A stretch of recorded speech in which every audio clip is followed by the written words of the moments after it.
I have the honor and privilege to just say thank you a lot, and also to say congratulations. So congratulations once again on all your hard work. You should be very proud, and we're excited that we get to say that to you and welcome you again to Gould. The second thing I just want to hint on as we get going, and I want you to be thinking about this as you hear from the panelists, is in independent schools, we like to use the word community a ton. It's an overused word. It's one of those buzzwords that you're going to hear out there, and I'm sure you've heard a lot through this journey. But what we like to talk about here at Gould is connected curriculum. I want you to think about that as you hear the different panelists and how that takes place at Gould. I think you've gotten a lot of information from us. You've heard from us in a variety of ways. And that connected curriculum piece, I really feel, is a separator for us here at Gould. And it really what has brought you to this point, I'm sure, as either enrolled. If you've enrolled at this point, thank you. And for those that are still considering us, we know this is a big decision, so we say thank you too. So that's it for me. I think all of you know how to get a hold of me, and I'll be answering questions. We look forward to your questions. We look forward to just talking with you more. Thank you. Good morning. I am Sara Shifrin, and I'm going to serve as the moderator today. And I'm imagining all of you sitting in the library in blue and brown chairs where some of you sat before in the fall. And I'm holding that familiar feeling in these unfamiliar times.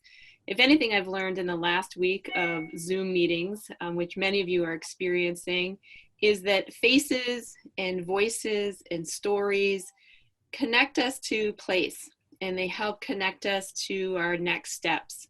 So what I'd like to do is take some time to have our panelists introduce themselves. And as they introduce themselves, I want you to think about what questions that you might have. As Mr. Sparks talked about our connected curriculum, as you hear from each panelist, ask how is that playing out? What does that actually mean and look like as they work with students in the classrooms, as they work with students in the community, as they work with students in athletic fields, in the art cottage, on the stage? Because right now this time is for you. It's your time to be connected to the right person, to ask questions, and to help you make the best decision. And I join Chris Sparks in saying congratulations. It is very exciting. I remember when my son got his acceptance letter to Gould and my daughter got her acceptance letter to college, and it just felt like a moment we were moving forward in the pattern that we've all imagined. School is critical, more critical than ever, to create relationships and experiences. So by way of that, I'll model a little intro. My name is Sara Shifrin. I graduated from Gould in 1988, and I have been at Gould for almost 30 years in a variety of roles, from teaching in the English department to the humanities, to helping with admissions on many 4 points, to leading the library program, and also leading the seminar program, which is our whole school social emotional learning program. And if you were to see me on campus today, you'd see me in the library sitting next to lots of different kids, checking in on how their classes were starting up, trying to figure out if I could help them navigate any new technology that was being asked of them. And most importantly, making a connection between what they had just experienced on 4 point or while at home and how they were thinking about it now back at Gould and wondering how it might play out in their classes. So again, I'm your moderator. I'll be making sure you get your questions asked. And Peter Southam, if you could introduce yourself next, that would be great. Thanks, Sara.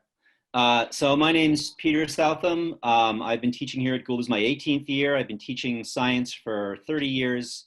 Both of my children, Max and Samantha, went to Gould, and now they both graduated from college. So I've gotten to see the whole trajectory of kids coming into the school and going through the school and going through college and coming out the other side. So that's pretty exciting. So as I said, I teach science, I teach chemistry, I teach physics, I teach biology.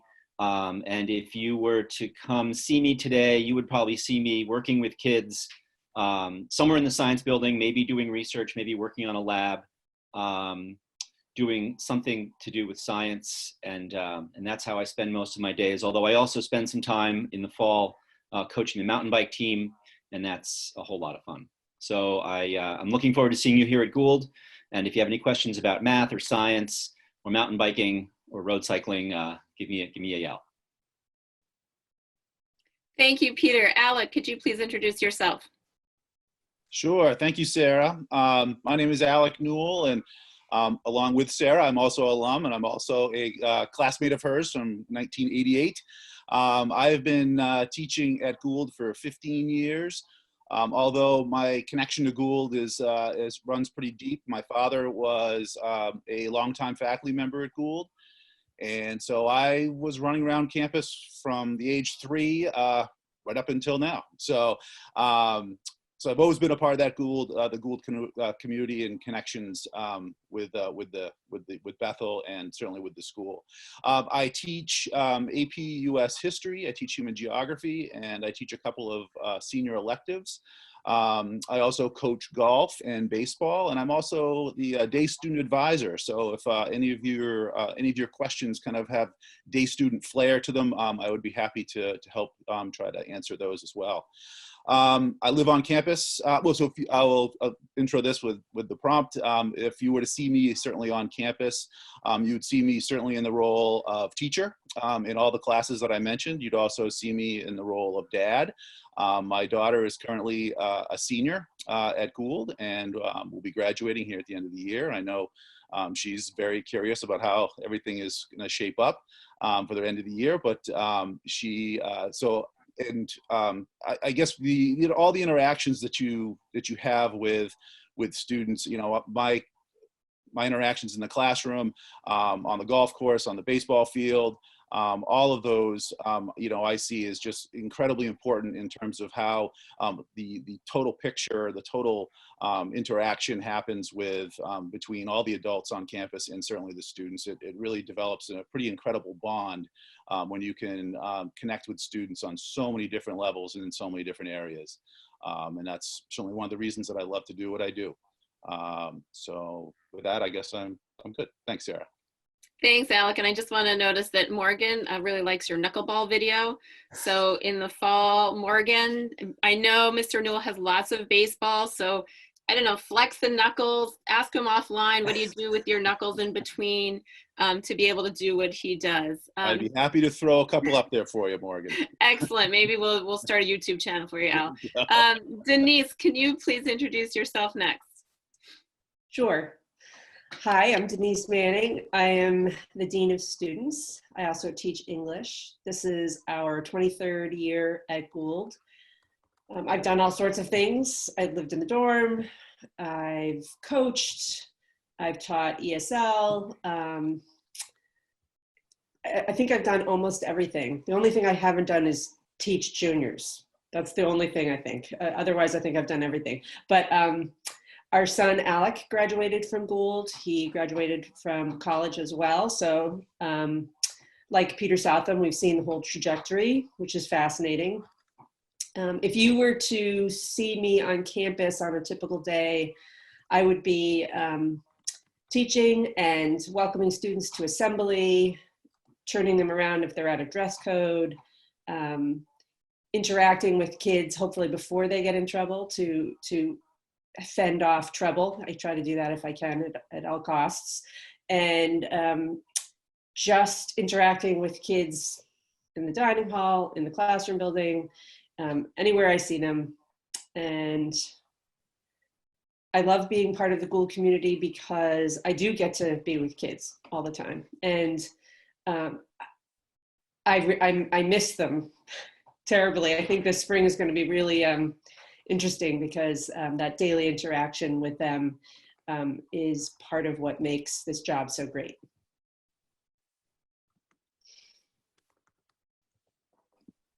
Thank you, Denise. And yes, Denise and I did run Davidson Dormitory together for quite a few years. And just an apology, actually that was Mandy. Alec, you're going to be looking out for Mandy with the knuckleball next year. Pass it over to Dr. Clark, please. Good morning, I'm Brad Clark. I'm the Assistant Head of School for Teaching and Learning. This is also my 23rd year at Gould, and I'd just like to echo what Denise said about, it can speak for all of us that really what brings us to Gould is we love working with teenagers. Even I was emailing with my class last night, and even to just get emails from them gives you that excitement as a teacher. We do miss the kids terribly. We're starting remote learning tomorrow, so we're looking forward to that interaction.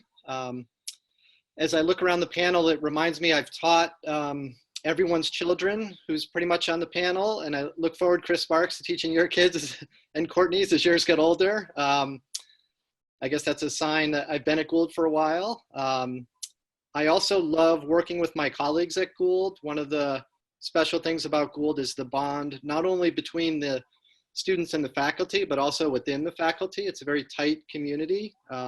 Very fortunate to be part of it. If you were to stop at Gould on a typical day, you might see me teaching AP US Government. You may see me coaching road cycling. You may see me observing an English class or a science class. You might observe me leading a faculty meeting. One of the things I love about my job is the variety of things I get to do in a given day. I never really know what's going to happen on a given day, which is fun. What keeps me here at Gould is a love for learning, a love for working with young people, and a love for the impact that all of us here at Gould make on young people. Thank you. Okay, excellent. Thanks all panelists. So if you've not participated in a webinar yet, I'm just going to give you a few tips to make sure that your questions get answered. You can put them in the Q&A section, and they'll come to me, and I'll field them to the right person. And another thing that we can experiment with is we can unmute all your mics, and so then we can have your voices in the room as well. And so maybe we'll start with a written Q&A, and then as we get a little more comfortable asking questions, we'll open up all of our mics just so we can hear your voices just like you're hearing ours. So do we have any questions, perhaps from the students, thinking about, you've got your acceptance letter, you're sitting there, you think about the fall, we're going to get through the spring and we're going to get through the summer, it will work out. I want you to think about the fall and think about your classes. What kind of questions, no question is too small, that are coming up for you right now, thinking about Gould and the experience of learning in our community?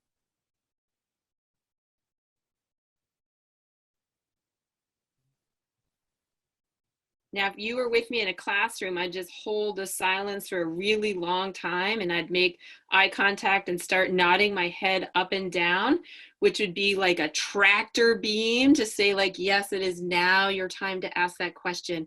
Joe Herlihy, I know you were in the audience first. You were our first attendee, and I'm going to call on you right now with my Shifrin nod up and down. Do you have a question for us, maybe about summer reading?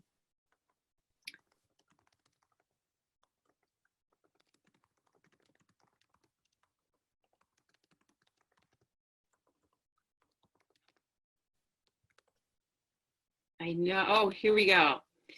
How does course registration work? Sam, that's such a great question, because that is a brass tacks. And I'm going to pass that over to Brad Clark, because he is the one that helps all students make sure that they have the appropriate schedule and they get into classes that they're very interested in. So Brad, can you please tag that? Sure. Great question. It's one of the first things we do at Gould with newly admitted students. So you can expect to be hearing from us right after graduation in June, and we email each incoming student directly and then talk about your course requirements as if you're incoming as a 9th grader, what kind of options you have if you're coming in as an 11th or 12th grader.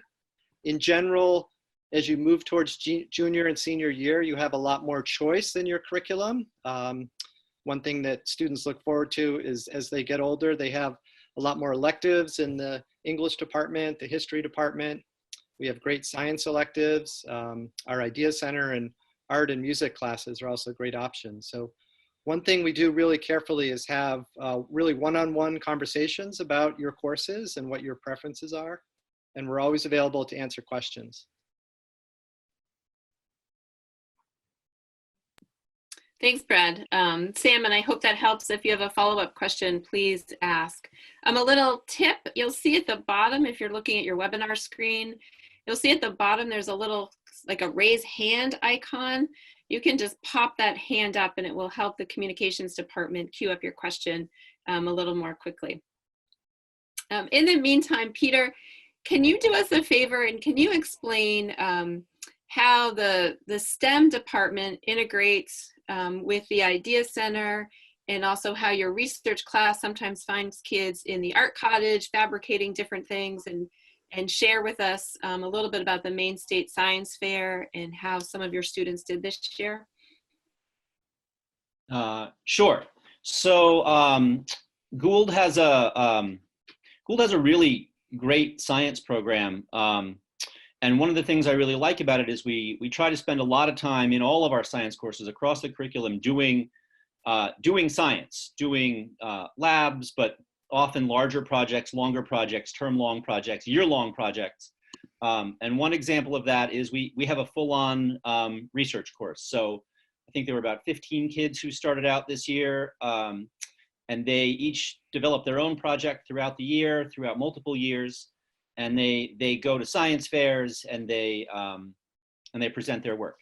So one of the big science fairs we go to is the Maine State Science Fair. That would allow a kid, if they were at the very top, to go on to the Intel ISEF Science Fair, the International Science and Engineering Fair. This year we had the Maine State Science Fair obviously changed because it's in March and we couldn't go or no one could go, no one could be live. So they made it a virtual science fair and the kids sent in their posters and the judges looked at them ahead of time and picked the top bunch in each category.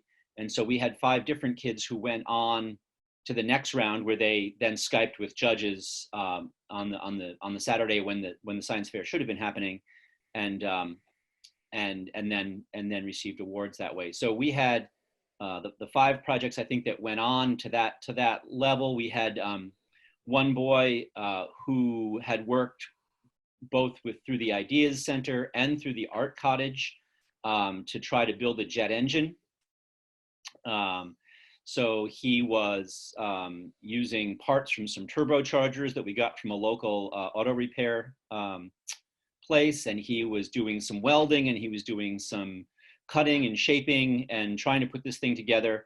And he did some really interesting stuff. I think in the spring we'll get to hopefully fire that thing up and take some data. So that's one example of the way the different parts fit together. You can have a project that starts as a science project but ends up working through the blacksmith studio or doing some 3D printing in the Idea Center. It all sort of fits together, and we have an enormous amount of resources and facilities to allow kids to do that. So it's a pretty fun time. Great, thank you, Peter. And I just need to clarify, when Peter talks about a jet engine, it actually was a small jet engine. It fit in the student's backpack for the most part. I don't want you to think we're creating these like Boeing giant turbo things. It's a nice miniature prototype. It's pretty impressive. It does fit in his backpack. He brought it to advisory class all the time. We've got a couple questions queuing up. And Joe, thank you for asking about summer reading and how will it apply to fall courses. Right now, the departments are thinking about their summer reading lists and re-looking at book titles and thinking of adding podcasts and some videos. The goal of summer reading is to create more awareness about the ideas and themes that you'll be thinking about in your humanities courses and how you can enrich your understanding. So the count piece is really you building your own literacy and your own understanding of an idea that winds up going throughout the entire theme of the course. And how much currently right now it's one required book and one book from a list of free choices.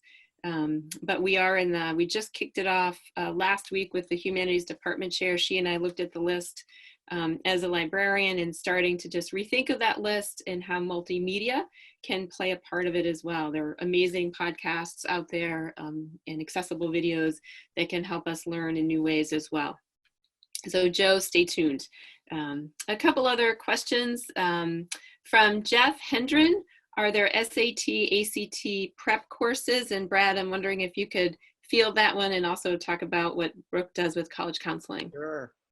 Sure, that's been one change in the last 5 or 10 years is the amount of students who are taking SAT or ACT prep courses. And we do offer that here at Gould.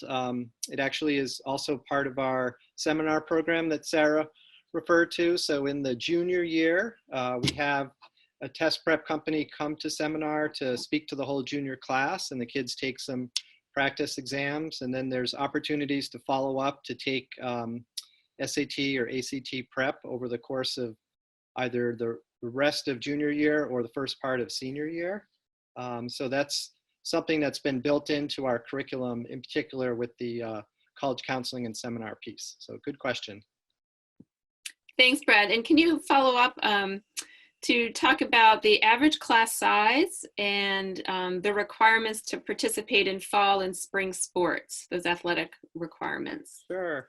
Average class size, I'd say, is somewhere between 10 and 12 students. So classes compared to what many of us were used to in high school are very small at Gould. It's, I think, one of the greatest advantages of the school is the small class sizes and the connection between teachers and students. Many of the humanities courses are taught around what we call a Harkness table. So it's based around class discussion where there's really no back row, no back seat. Everybody's at the table and expected to participate around Denise's or Dave Bean's or Katie Stack's Harkness table. The second question, Sara, was about fall and spring, and what was the? The question is about the requirements for, you know, how many athletic requirements are you? Yep. So it varies by grade, and athletic requirements basically are that you do an athletic or co-curricular activity each season. So at Gould, we have 3 trimesters and 3 athletic or co-curricular seasons, fall, winter, and spring. So every student chooses one athletic or co-curricular activity, and we have higher competitive athletic requirements for younger students. And then as they get older, they don't have quite as many athletic requirements. And if they choose, they can focus more on co-curriculars or music.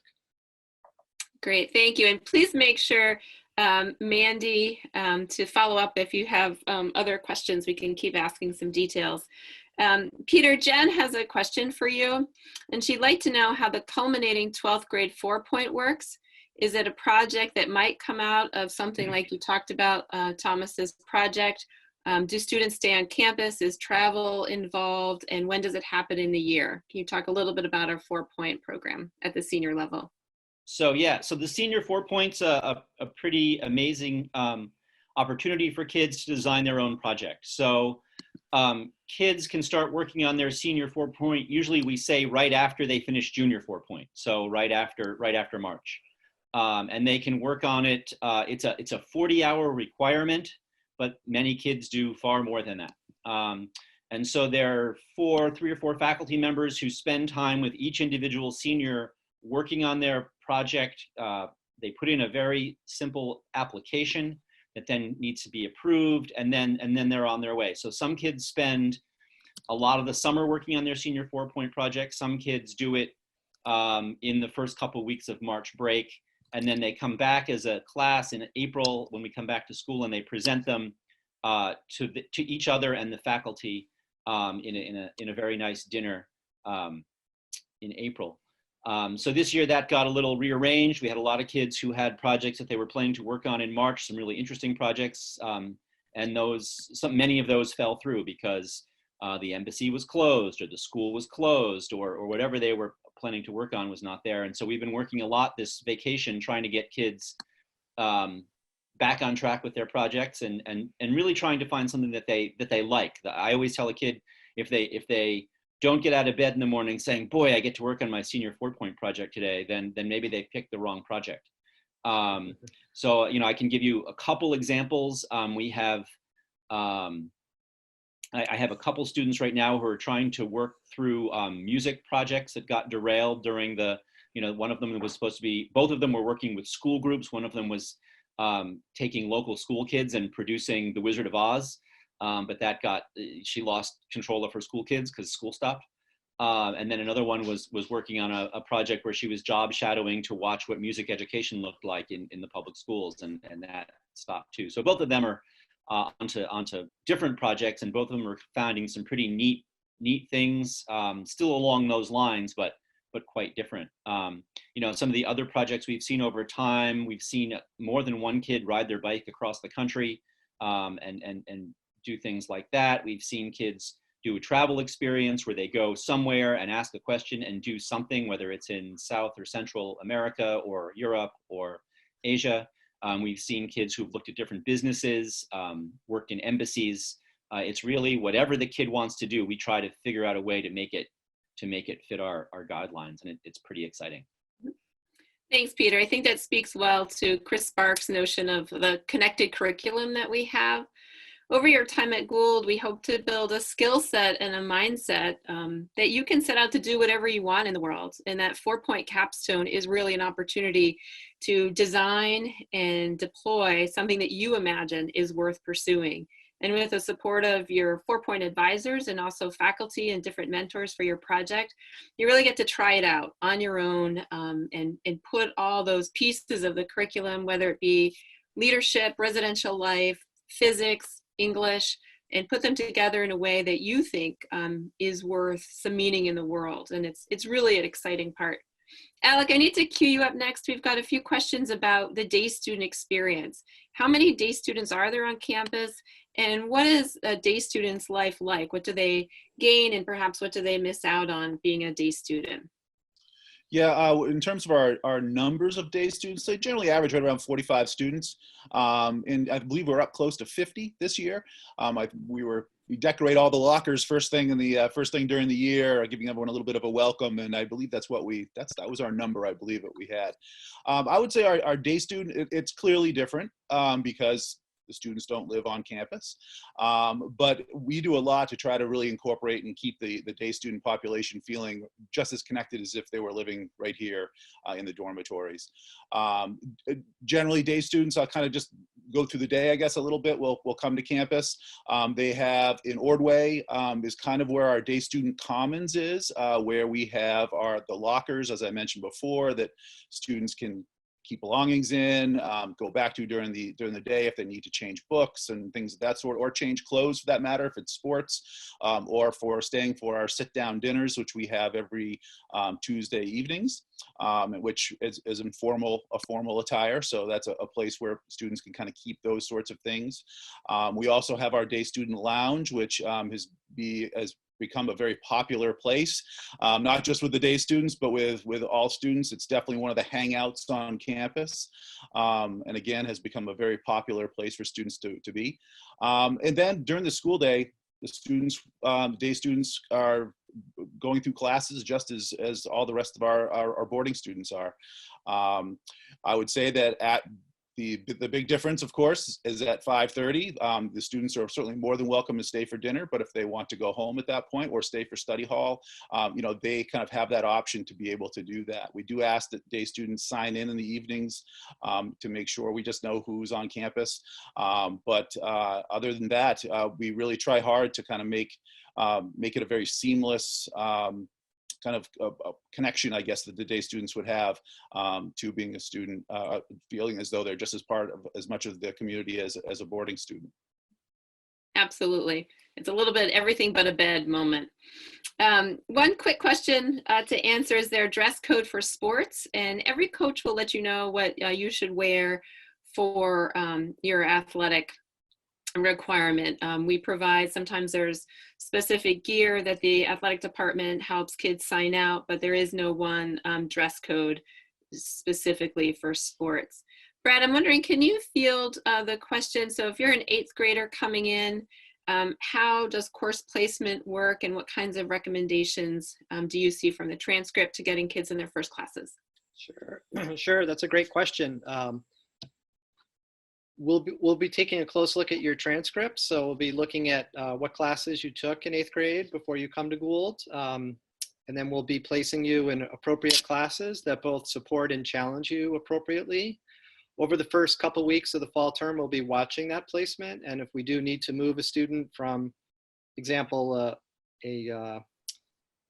honors Algebra 2 class to regular Algebra 2, that's something we can do easily in the first couple weeks of the term. So a lot of times, depending on the school district that a student comes from, classes at Gould can be substantially more challenging. They may be very similar to what you're used to. It really depends on your school district. A lot of our day students, for example, when they come to Gould, they find the rigor and the amount of work substantially higher than the local public schools in this area. On the other hand, students who are coming to us from Southern Maine or the Portland area or around the Boston area, they may slide into our classes pretty well in terms of expectations around work. So it really depends on the school district that a student is coming from. And that's something we really look at individually based on your curriculum that you've had either in middle school or first couple of years in high school.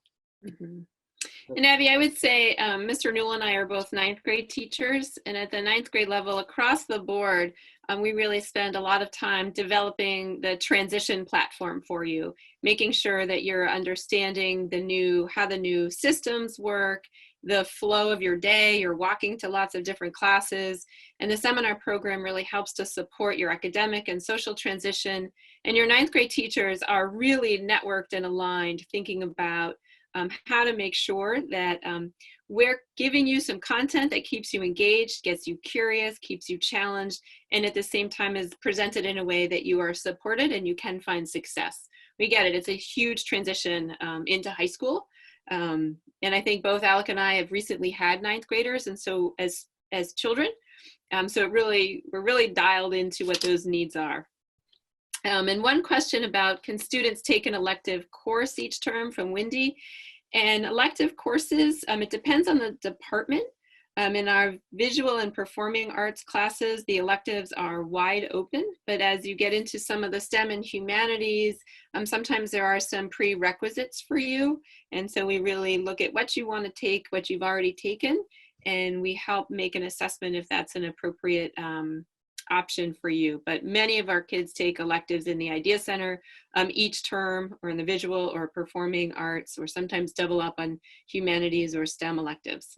We try to give you as much as you can handle and find success.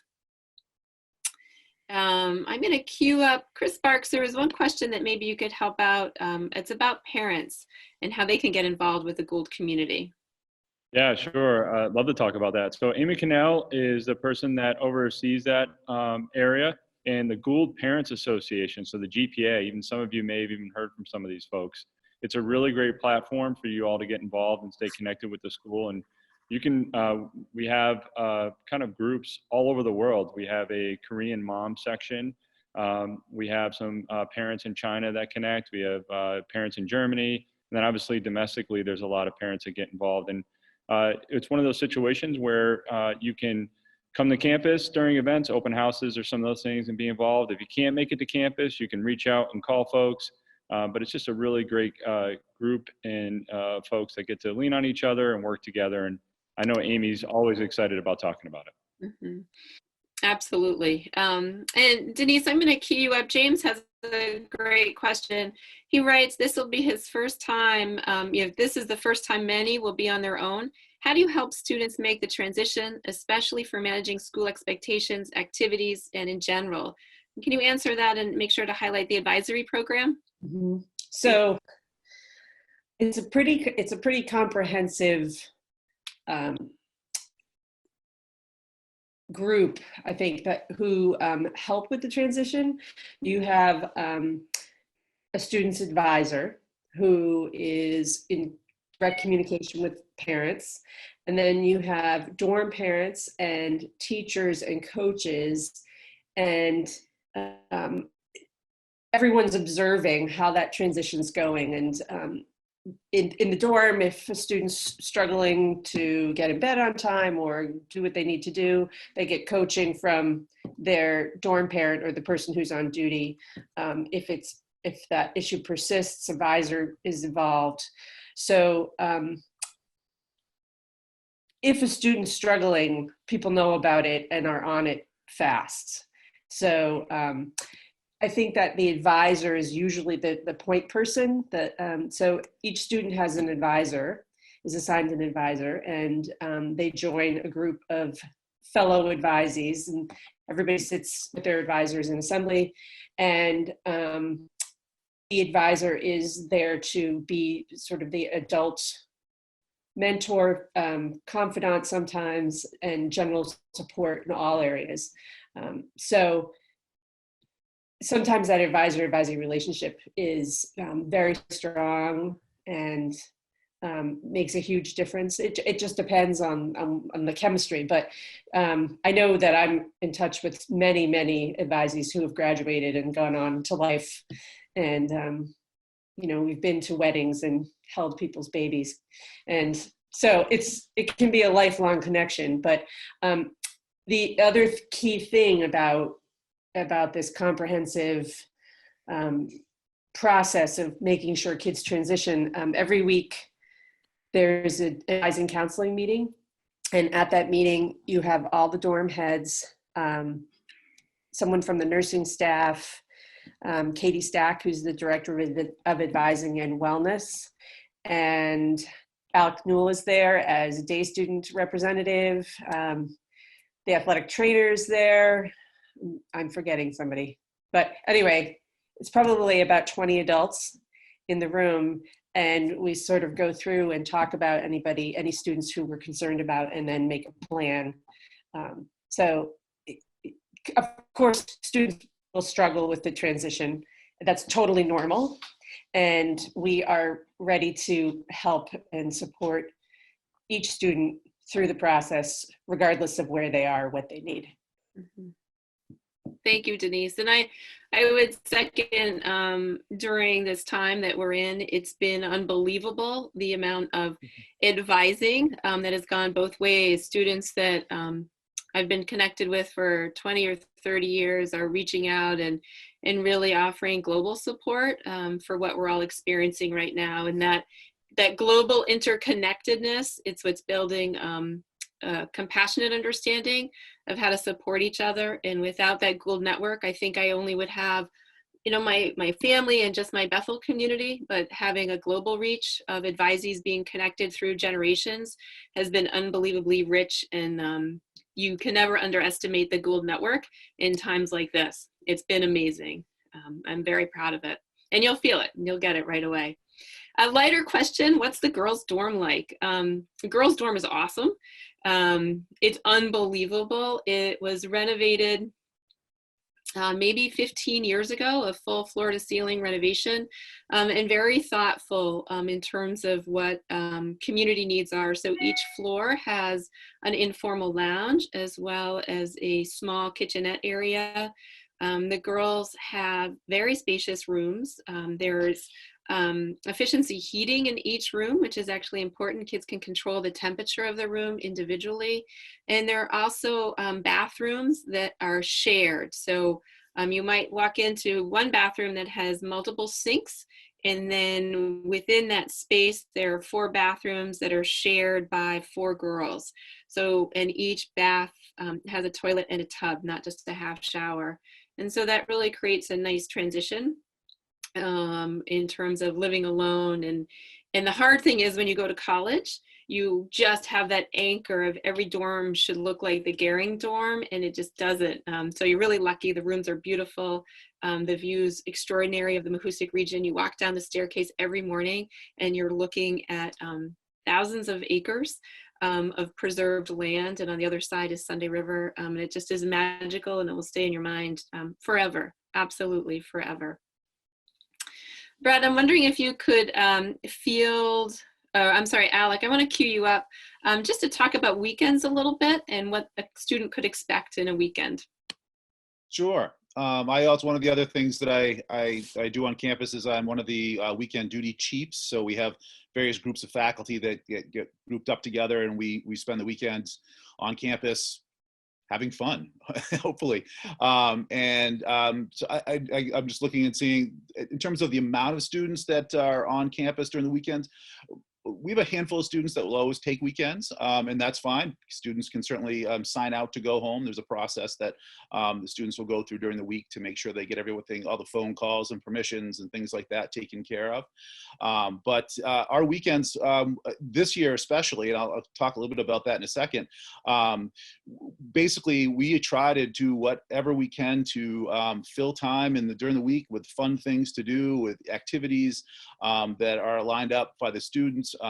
Some of the adults will certainly have ideas about things that they'd like to offer during the weekends. One of the things this year that's been, I think, has been a great change to the weekend process has been the addition of a student leadership group that campus activity boards, what we call CAB group is what we call it. And this group of students will get together with the faculty members who are on duty and will basically line up the weekend. They will have lots of great ideas that the students have come up with that they'd like to see happen. Not all students like to do the adult ideas sometimes that we put forth. So this has been a real great change to have a whole lot of student involvement and input into what the weekends are like. And I think it's been a huge success so far. I know I've really enjoyed working with the students and getting those weekends set up and finding coverage and making sure that we can, whatever ideas are out there, we're going to make it happen. And like I said, I think it's been a great success, and the weekends have been a lot of fun so far this year, without a doubt. Absolutely. And this CAB model really helps to diversify leadership opportunities with our student body. It's really we try to make sure that it's just not the senior level that has leadership opportunities, that really as a 9th grader, you can start thinking about joining CAB in December and take an opportunity to help design the community that you hope Gould can be. And it's a really great partnership of give and take and kids understanding behind the scenes why sometimes ideas are harder to mobilize and others are easier. And I think that practice and community development is just really critical and part of why the boarding school experience is pretty fun. It gives you some real world, like, there are some constraints on this. How do I problem solve? How do I build a network to get this idea going? So that CAB is a really strong signature of our leadership at Gould. We've got one question, Brad, I'm going to put it your way from an anonymous attendee. What will the placement test look like in the summertime? Will you take into consideration our current teachers' recommendations for us? Sure, great question. Yes, we very much take into consideration your current teacher's recommendation. Gould is a small enough school that we look closely at your transcript, we look closely at your teacher recommendations. We're really not placement test driven. We're really driven by your passion, your interests, your transcript, what you're ready and what you're able for. But we're really not placement, that's a tongue twister, placement test driven. Thank you. Great, thank you.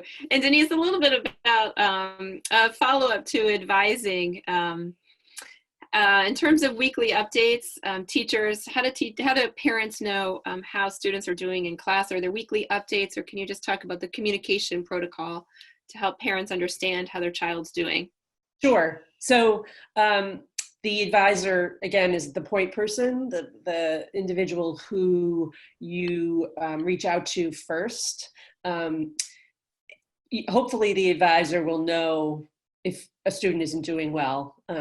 There's a comment system, and if students are not turning in homework, or appear sleepy in class, or are not participating, that information gets put in a comment that goes to that student's, all the other teachers who teach that student. I think coaches too. I'm almost 100% sure. Yes, Sarah's nodding. Yes, coaches, advisor. So that's sort of real-time information. If there's an issue, the advisor will reach out to a parent, but a parent can always, touch base with an advisor and say, how are things going? I haven't heard a word. Very typical. So kids, I can't tell you how many times I've actually had a parent on the phone, gone to a dorm room and handed the phone to the student and said, will you please talk to your mother? And it's just, they get so busy. So there is the communication, and it's a small enough place where if someone is struggling, if students struggling, people notice and they're on it. So that's how that works. If at some point you really do want to talk to a teacher, that can happen as well. It doesn't necessarily have to be on a family weekend. But if everybody contacts each of their students' teachers, imagine the email pile up. So we try to put everything through the advisor to start with. Mm-hmm. Excellent. Thank you, Denise. Jen has a question. Katie has a question about coming in as a 12th grader or a PG. When you come in towards the end, how do you get up to speed with students who have been there for several years as far as college counseling, capstone projects, etc.? And the first thing I want you to let you know, it started in the admissions office. When they looked at your application, they said, absolutely, you've got this. You can do this. And they don't say that to everyone. So your file has been read and your file has been waved around as a green light that this student can do our program. And one of the exceptional programs that Gould has is our college counseling staff. We have 3 full-time college counselors, and so their caseload is small, which allows them to give a tremendous amount of broadband support, understanding where you had been in the college process and where you need to be. And also, as Peter mentioned, that support with the as a senior point, there's a staff of senior faculty who work with you to help create your capstone project. So they get to know you very quickly. They build on existing knowledge and enthusiasm and excitement you have for ideas and help you tap into networks and processes that can move you along. So you got admitted, you're good, it's gonna work out. And we are a place that values relationships, and we know when you need help. And we're going to give it to you, and you're going to feel that it's safe to ask for help as well. And it's a community where kids actually support each other. And sometimes you'll hear lunchtime conversations of saying like, man, are you stuck with your 4-point? Just like, what are you doing? And that peer-to-peer network really helps out as well, getting things dislodged. So don't worry, admissions, they got you covered. You're in, you can do it. I've got you. I'm in the library all the time. Just come find me next fall. I've got your back. We all have your back. Don't worry about that. We've got a question, Peter, that I'm sending your way. It's a great one. How do Gould students connect and relate to the local community of Bethel? I noticed Martin Luther King Jr. Day groups going to different community initiatives. It seems very powerful experience. Is there more community connection throughout the year, speakers that come? And I will give you a little insight. Peter is a selectman in Bethel, and so we've got someone on the inner loop that always helps us connect with the community and to keep us involved. So Peter, please.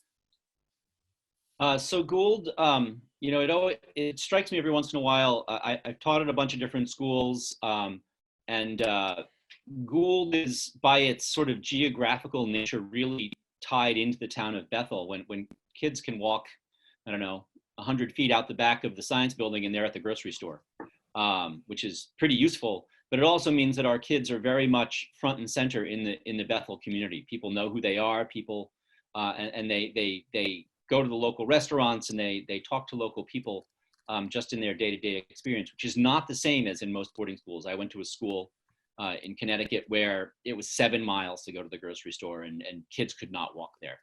And that's true for, actually, I've seen 3 or 4 schools like that, teaching and working at them. So Gould is very tied into the Bethel community. We have a strong day student presence and always have. Gould at one point was the public school in Bethel a long 40, 50 years ago, 60 years ago.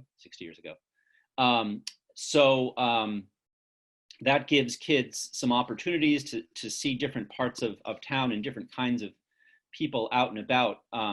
For example, we have a few kids in the science research course this year who've worked with the researcher in residence down the street at the Maine Gem and Mineral Museum, which is a local organization that, or is a local museum, a really world-class museum that has a full research lab down in the basement.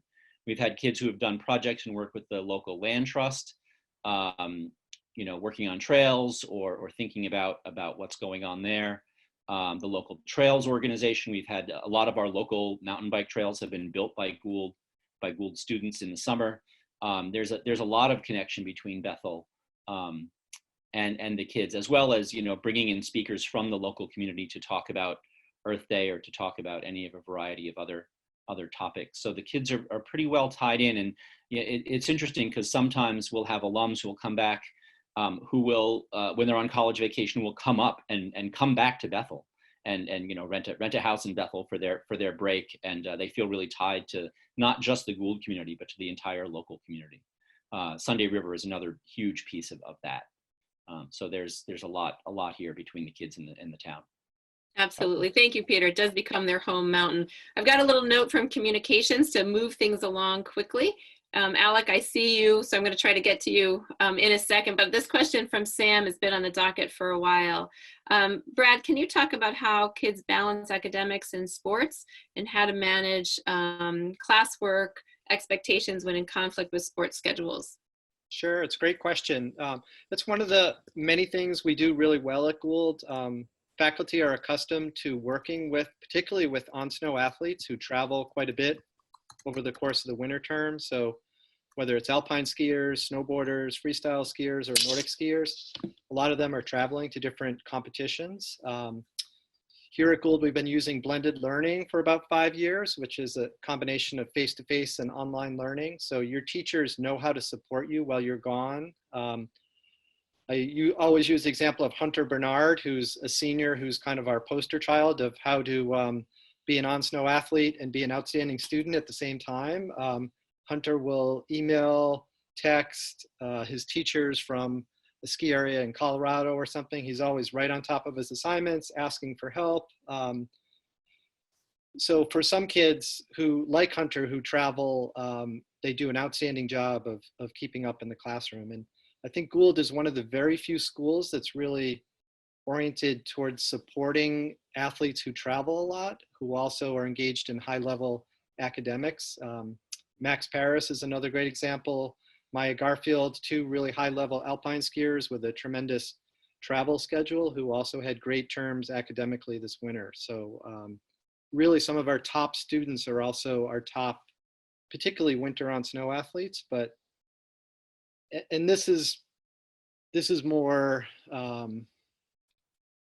think, a life lesson, but I think for a lot of us, sometimes the busier you are, the better you perform. So, you in college, you may have a part-time job or do a sport and you'll find yourself, you're actually performing better academically. So there are ways in which being busier helps you focus on your remaining free time. So we find that's true for a lot of our kids here at Gould. There's a healthy busyness to the place where kids are really from 8 o'clock in the morning really till 9 or 10 o'clock at the night are busy academically, they're busy athletically, they're busy socially and artistically in really healthy ways with adults right in the mix. It's a really special place in that way.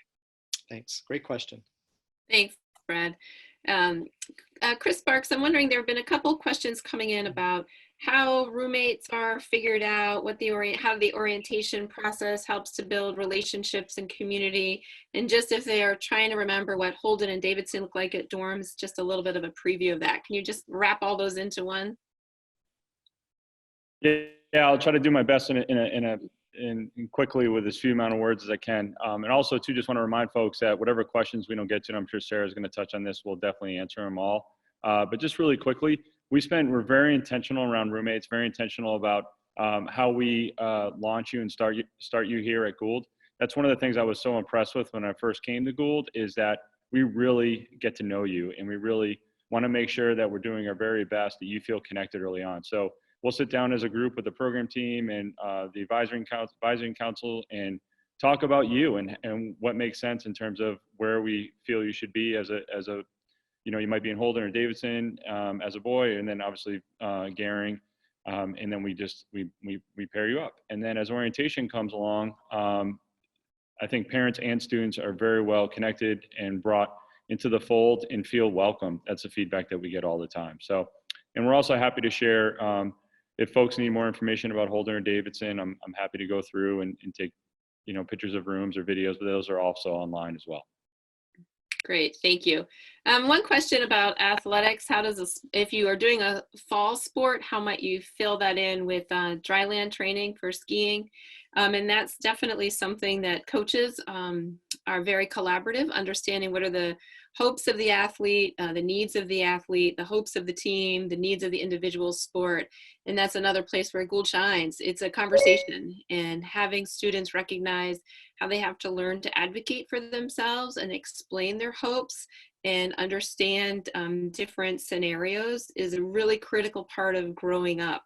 And I've noticed that many of my advisees, we process those conversations beforehand.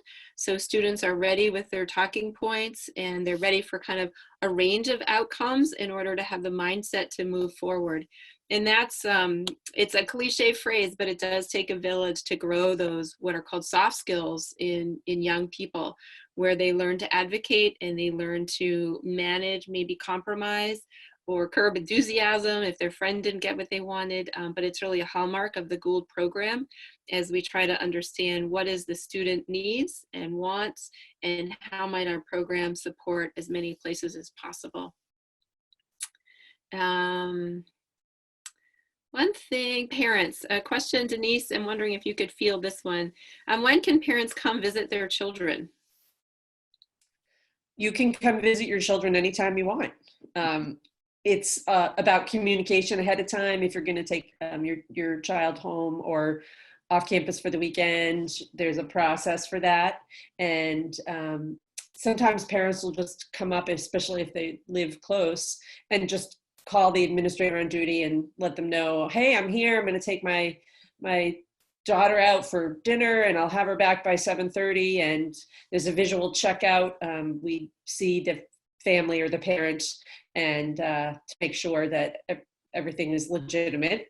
And then you can come whenever you want.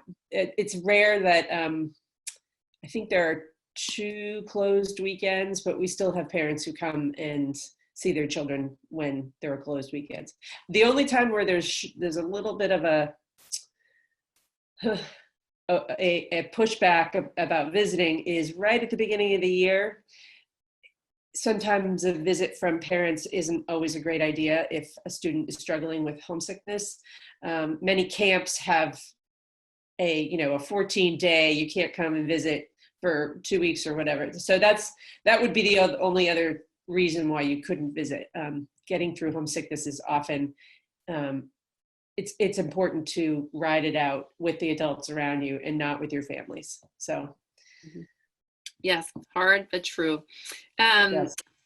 There is a question about the percentage of students who go to college and what support is there if your child decides to go into the workforce instead of college. We'll make sure that gets to Brooke Libby, who's our Director of College Counseling, because she'll be able to give you exact stories and numbers versus probably all of our general answer. Like, yeah, most of our kids go, it's awesome, and we really work through the process. So we'll make sure to file that question right to Brooke. And in terms of the types of activities can boarders do on weekends, one of the great things that Alec mentioned is the CAB program, where students are designing weekend activities. And Alec, I'm wondering if I could just point it your way and maybe think of the last weekend duty or the last 2 weekend duties and what activities were offered as a specific winter program. And you got to remember to unmute. I work with Doug Alford as a co-duty chief, and one of the things we did our last, I think it was the second to last weekend before our March break, is we had what we call the foodie weekend, where it was, it's the end of February, everybody's feeling cooped up, and everybody's, maybe a little cranky, and what a better way to quell that than have some good food opportunities. And so we had each Friday night and Saturday night, I believe 3 or 4 different trips going to various restaurants that were some student suggestions, some faculty suggestions. It was a big hit. We had bands going all kinds of different directions. It was a lot of fun to see that. We also had opportunities on campus for making and cooking and baking throughout the weekend as well. So that was one thing that we just an idea that Doug and I had a long time ago, and we said, hey, what the heck, let's try it. And the students were really excited about it. And like I said, we had some great opportunities and some good fun. I took a group to Buffalo Wild Wings down in Auburn, and as we were sitting there, we were on the many screens that are all over the restaurant.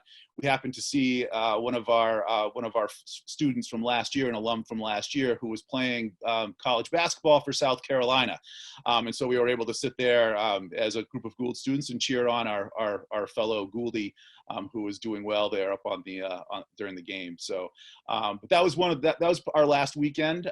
It was like I said, it had a nice theme to it. We usually try to have some kind of theme to it, and that was a real highlight of the winter for me, was the last weekend duty where we put those together. Thanks, Alan. One thing I will mention about the winter weekends is the community has a shuttle bus that runs to Sunday River every hour on the hour. And so students can just pick that up right on campus. It's mind-blowing. It's unbelievable. They can walk out of their dorm, walk to the field house, get on a bus, and all of a sudden they're at Sunday River, and they can ski for as long as they want, and they can take the bus back, and then brunch is ready for them in the dormitory, in the dining hall. And I think for those of you that are parents and you pack the car and maybe you drive for 2 hours and maybe you forgot the goggles or the gear or there's not enough food, your child has one of the most amazing opportunities to hop on a bus and just head to the mountain. I love telling the story about my advisee from Tennessee, who would do it every single weekend just for about 2 hours. It cleared her head. She felt so independent and proud of herself because it wasn't a family trip. It was something that she could do on her own. And that sense of joy, of independence, connecting to a ski resort that she learned to navigate through her, because she was in the prep alpine team, her confidence soared. And the same if your child is a Nordic skier, for them to be able to walk across the street and hop on groomed trails and ski for 25 kilometers just in these beautiful woods surrounded by these enormous white pine trees. It is magical, and it is so healthy for their mind and their body. And it's a opportunity and a resource that I'm seeing is holding some of our alums together during this time, where they are running, they're going to parks, they're making sure that they're taking walks because it's something that they experienced at Gould. The environment of Western Maine is unbelievable in terms of its access and it's just mental wellness. And I will resist talking about forest bathing, but anyone that wants to ask me offline, it is a real thing, and Gould is amazing for it. I think we've probably hit most of the questions. Chris Sparks, there's definitely enthusiasm for you taking some pictures of the dormitories and also just maybe clarifying a little bit more about how roommates are solidified. Can you request a roommate if you're an incoming 10th grader? And so look for some follow-up from the admissions office on questions about rooming. And what that shows me, I love those questions about rooming students, because yes, it's going to happen. It's going to work out. You're going to have a room. You're going to have to figure out what sheets and towels you're going to bring. Don't bring all of your stuff. Only bring half the stuff. You do not need it all. Make sure you bring laundry detergent, but all those things that help you know and remember that school is going to happen, and we'll be able to return to this beautiful campus and learn with each other and support each other. It's going to happen. So keep making those lists of what you want your fall to look like. Keep looking at the courses that we offer this year, and Brad will tell you that over the summer those course catalogs get updated, so there'll be some new fun things to look at. And just keep remembering that yes, it will happen. Keep connected to us, asking us questions. All of us are here for you, even more so now, and thank you. So Julie, I pass it over to you or Courtney to end this session. And thank you, panelists. Thank you, Sarah and panelists and everyone else. As Sarah mentioned and Chris mentioned, we'll be sure to follow up with any questions that we didn't get to specifically. If you think of something after this, please feel free to email admissions@gouldacademy.org, and we will either answer the question ourselves or connect you with the best person on campus to get you the best information we can.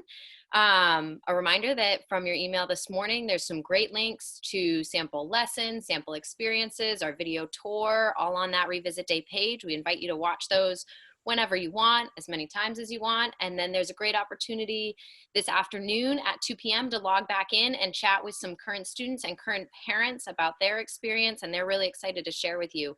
So we hope you have a great lunch. We hope we see you all again at 2 this afternoon, and stay in touch. We can't wait to welcome you to campus in the fall.